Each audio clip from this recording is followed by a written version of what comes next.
Bạn đang lái một chiếc xe gầm cao hạng sang, loại to nhất, hầm hố nhất mà bạn có thể nghĩ ra. Ví dụ như là chiếc Lexus LX 600 chẳng hạn. Bạn đang rất tự tin vì xe của mình cao to, lừng lững giữa phố phường. Nhưng rồi có một gã khổng lồ đã xuất hiện. Gã khổng lồ này xuất hiện từ một mỏ đá lộ thiên, một bóng đen đã lừng lững tiến tới. Nó không phải là một chiếc xe tải bình thường mà bạn hay thấy trên đường quốc lộ. Nó là một cái gì đó nằm ngoài mọi quy chuẩn vật lý mà bạn từng biết. Chỉ riêng cái bánh xe của nó thôi đã cao gấp đôi chiếc xe của bạn rồi. Và khi nó lướt qua, cái bóng của nó bao trùm lấy bạn như một tòa nhà chung cư đang di động. Đây không phải là những cảnh ở trong phim giả tưởng, mà chính là thực tế đang diễn ra hàng ngày tại những công trường khai thác quặng sâu nhất hành tinh. Để nói về độ lớn của những chiếc xe này, nếu chúng ta chỉ đưa ra mấy con số khô khan như là dài bao nhiêu mét, rộng bao nhiêu mét, thì nó lại bình thường quá. Chúng ta hãy lấy ví dụ về chiếc Bell AZ 75710, vị vua hiện tại đến từ Belarus. Đó sẽ là nhân vật chính để chúng ta so sánh. Chiếc xe này cao tới hơn 8 mét. Cứ thử tưởng tượng một tầng bình thường của một tòa nhà vào khoảng 3,5 mét. Vậy là khi bác Tài ngồi trong cabin, thực chất là bác ấy đang ngồi ở ban công tầng 3 của một tòa nhà đang chạy ở trên đường. Tầm nhìn đó không phải là nhìn xuống mặt đất nữa, mà là nhìn ngang với ngọn của những cây cổ thụ xung quanh. Chiều rộng của nó thì gần 10 mét. Nghĩa là nếu bạn đem con quái vật này đặt lên một con đường quốc lộ 2 làn xe điển hình ở Việt Nam, thì nó sẽ nuốt chửng hoàn toàn cả 2 làn đường đó, lấn ra tận vỉa hè và có khi là ép nát luôn cả mấy hàng rào nhà dân nếu mà đường hẹp. Và kinh khủng nhất chính là trọng lượng của nó. Khi chưa chở một hòn đá nào, bản thân cái xác xe đã nặng 360 tấn, còn khi nó ăn đầy tải, tức là chở thêm 450 tấn quặng nữa, thì tổng trọng lượng của xe và hàng lên đến hơn 800 tấn. Để dễ hình dung thì con số 800 tấn này tương đương với khoảng 500 chiếc xe Toyota Vios chồng lên nhau, hoặc bằng cả một đoàn tàu hỏa dài dằng dặc. Mỗi lần nó di chuyển, mặt đất thực sự rung chuyển theo từng nhịp lăn bánh.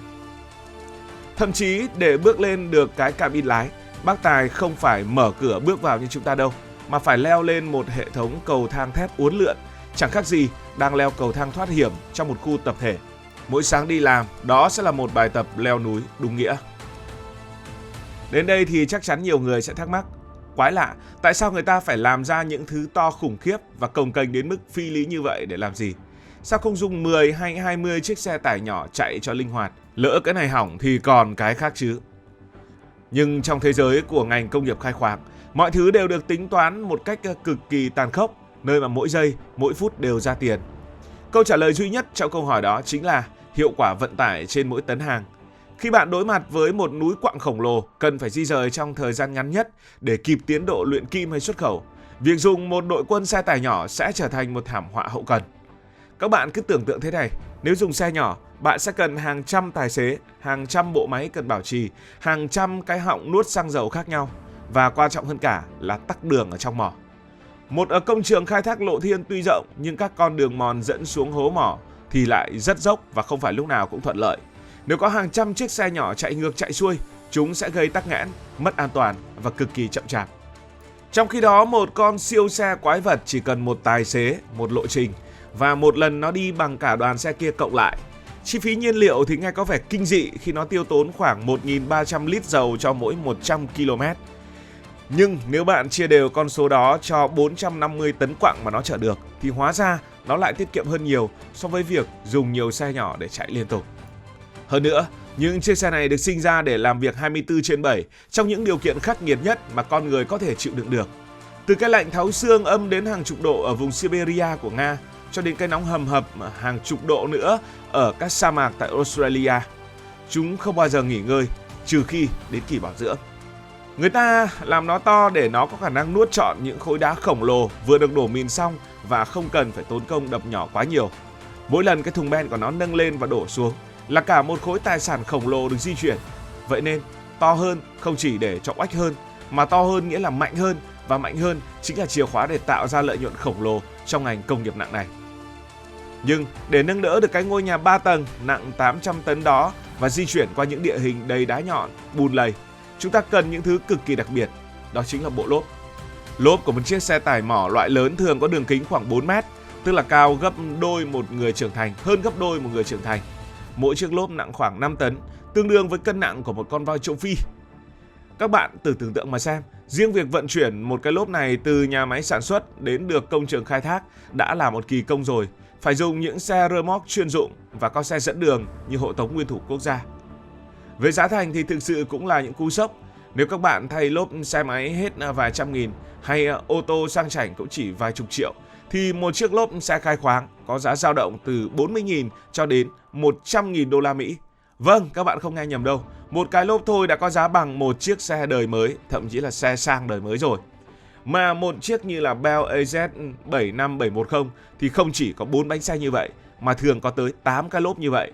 Tính xương, riêng bộ lốp của nó đã khiến chủ mỏ tốn cả chục tỷ đồng tiền Việt. Tại sao nó lại đắt đến thế? Bởi vì nó không phải là cao su bình thường.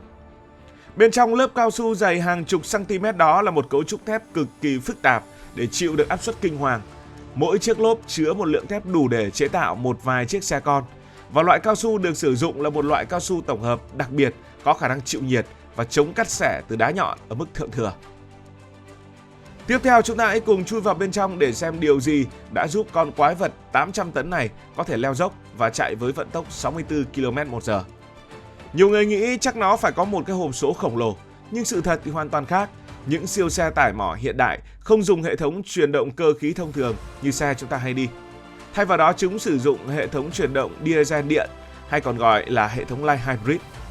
Thực chất, chiếc xe này giống như một chiếc đầu máy xe lửa được đặt bên trong bánh xe cao su vậy. Nó sở hữu động cơ diesel khổng lồ, nhưng hai cái động cơ này không trực tiếp làm quay bánh xe. Nhiệm vụ của chúng đóng vai trò như hai cái máy phát điện siêu cấp. Luồng điện siêu kinh khủng từ đây sẽ dẫn đến 4 motor điện nằm ngay trong các trục quay bánh xe. Tại sao người ta lại phải làm vòng vèo như vậy? Có hai nguyên lý. Thứ nhất, vì motor điện có một đặc tính tuyệt vời, đó là mô men xoắn cực đại đạt được ngay từ vòng đầu tiên. Điều này giúp xe có thể khởi hành và leo những con dốc mỏ thẳng đứng khi đang chở 450 tấn hàng mà không bị hụt hơi. Thứ hai là dùng điện sẽ giúp loại bỏ được những bộ hộp số và trục chuyển động khổng lồ vốn rất dễ bị gãy hoặc hỏng hóc dưới áp lực của tải trọng lớn. Sự thông minh của hệ thống này còn nằm ở chỗ nó có khả năng quản lý năng lượng cực kỳ linh hoạt. Khi xe không tải, tức là sau khi đã đổ hết quặng và quay trở lại hố mỏ, nó có thể ngắt bớt một động cơ để tiết kiệm nhiên liệu. Còn khi xuống dốc, hệ thống mô tô điện sẽ đóng vai trò như một bộ phanh từ trường, giúp kìm hãm con quái vật này một cách an toàn mà không làm cháy má phanh. Mọi thứ trên xe đều được điều khiển bằng máy tính với độ chính xác cực cao, đảm bảo rằng từng giọt dầu diesel đều được chuyển hóa thành sức mạnh tối ưu nhất để phục vụ cho công việc. Cuối cùng hãy tưởng tượng đôi chút về cảm giác của những người điều khiển các con quái vật này. Lái một chiếc xe như vậy chắc chắn là một trải nghiệm vừa phấn khích vừa đầy áp lực. Ngồi ở độ cao 8 mét, bạn sẽ cảm thấy mình như một vị chúa tể của công trường, nhưng đi kèm với đó là một trách nhiệm cực kỳ nặng nề. Kẻ thù lớn nhất của các bác tài xế đó chính là điểm mù. Các bạn cứ hình dung, từ cái cabin cao ngất ngưởng đó, bác tài hoàn toàn không thể nhìn bất kỳ một thứ gì trong phạm vi khoảng 20 mét ngay trước mũi xe. Nếu bạn đỗ một chiếc Lamborghini hay thậm chí là một chiếc xe tải nhỏ ngay dưới gầm của nó, bác tài có thể sẽ nhấn ga cán nắp tất cả mà chỉ cảm thấy hơi sóc nhẹ như vừa đi qua một viên đá nhỏ. Chính vì vậy, những chiếc xe này được trang bị một vũ khí công nghệ để bảo vệ an toàn. Xung quanh xe là hệ thống camera 360 độ siêu nét kết hợp với radar cảnh báo và va chạm, cũng như hệ thống định vị GPS chính xác đến từng cm.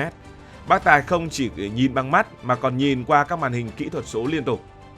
Tuy nhiên, xu hướng hiện nay là người ta đang dần loại bỏ yếu tố con người ra khỏi cabin. Tại nhiều mỏ khai khoáng hiện đại nhất thế giới, những con quái vật này đã trở thành xe tự lái. Tất nhiên tự lái không phải là tự lái hoàn toàn. Chúng có thể trao đổi với nhau qua hệ thống mạng không dây, tính toán lộ trình tối ưu và có những phương án di chuyển hoàn hảo. Mỗi chiếc xe tải mỏ là một công trình kiến trúc di động, được xây dựng từ những loại thép cường độ cao nhất, những bộ lốp đắt nhất và những hệ thống máy tính thông minh nhất. Thế giới có thể đang đứng trước thời kỳ năng lượng xanh, nhưng chừng nào con người vẫn còn cần đến sắt thép, đồng hay lithium để làm pin điện thoại, thì những quái vật này vẫn sẽ tiếp tục âm thầm làm rung chuyển mặt đất, miệt mài vận chuyển tương lai của nhân loại trên đôi vai thép của mình. Cảm ơn vì đã dành sự quan tâm theo dõi cho câu chuyện này. Nếu cảm thấy thú vị, hãy nhấn nút like và đăng ký kênh. Hẹn gặp lại trong các video tới.